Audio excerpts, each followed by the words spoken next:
istri tersangka kasus korupsi Tata Niaga Timah Wilayah Izin Usaha Pertambangan PT Timah Tbk Harvey Muiz, Sandra Dewi selesai menjalani pemeriksaan di Kejaksaan Agung Jakarta Kamis 4 April sore. Dewi diperiksa sebagai saksi kasus dugaan korupsi Tata itu. Dia minta jurnalis tidak membuat berita hoax setelah dirinya diperiksa selama 5 jam oleh penyidik Kejaksaan Agung. Kata Sandra, doain ya, jangan bikin berita-berita yang tidak benar, tolong lihat data yang benar. Saat ditanya soal berita tidak benar apa yang dimaksud, Sandra Dewi pun bungkam dan memilih berjalan menerobos barisan wartawan yang ada di depannya. Sandra diketahui datang memenuhi panggilan penyidik pukul 9:25 pagi dan terlihat keluar pukul 14:14. Saat keluar, dia tetap melempar senyum kepada awak media yang telah menunggunya di pintu depan gedung Kejaksaan Agung. Sandra Dewi tidak mengatakan banyak hal kepada awak media.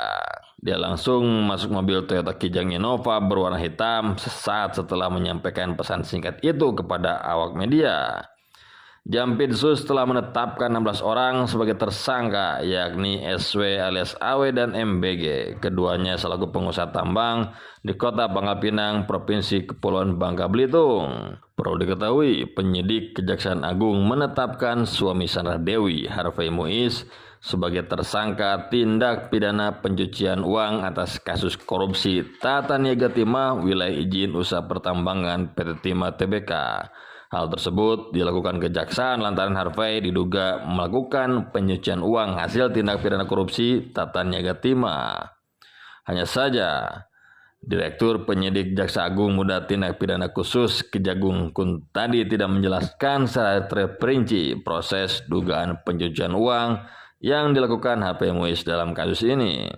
Hingga saat ini, Kuntadi dan jajaran penyidik masih melakukan pemeriksaan saksi-saksi untuk mencari tahu adanya faktor lain atau aktor lain dalam pusaran kasus korupsi Timah ini.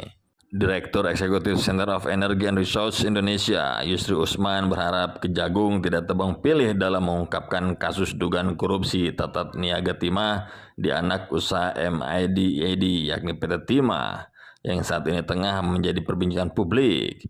Yusri mengatakan, jangan sampai publik berspekulasi penetapan 16 tersangka oleh Kejagung, bisa jadi mereka hanyalah pion saja. Bisa jadi, kata Yusri, nama Harvey hanyalah tumbal dari persoalan ini, sebab diduga ada tokoh-tokoh penting di atasnya yang hendak dilindungi.